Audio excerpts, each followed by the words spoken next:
A release is a legal document that your employer will most likely encourage you to sign if your employment is terminated.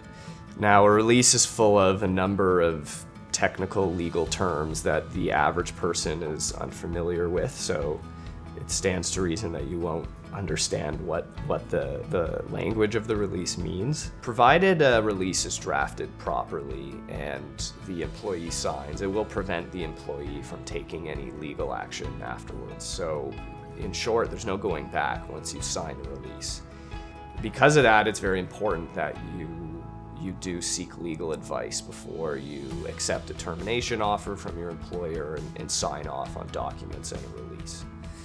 Typically, employers will offer employees an enhanced severance package, so they'll offer you some more money if you agree to sign the release, and this often creates an incentive for people to sign on the spot. An employee will want to sign thinking, I don't want to miss out on this additional money I'm being offered.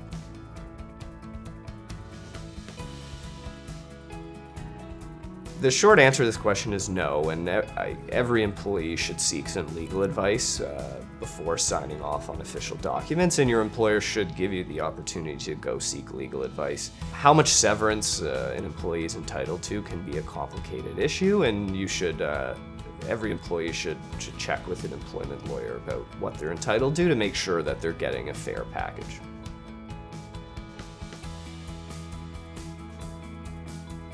Employers, they want you to accept the termination offer they make you. So they will typically offer you an enhanced severance package, so some more money usually, if you agree to sign the release.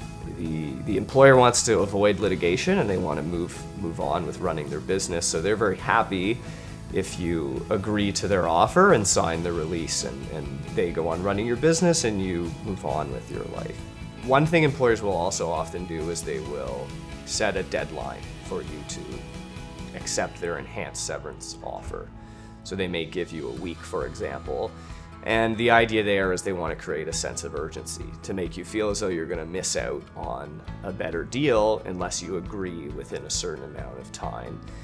Generally, however, employers will, if you ask, agree to extend that deadline, and quite frankly, they're usually going to keep their enhanced severance offer open for you. If they're willing to pay you that much money in a week, they're probably willing to pay that much money in 3 weeks. The simple lesson is this: as an employee, if you're terminated, make sure you don't sign a release because you feel pressured from a time standpoint, or because you're worried that you're going to miss out on more money if you don't sign a release and accept the employer's offer. Make sure you take the time to go get some advice before you sign anything.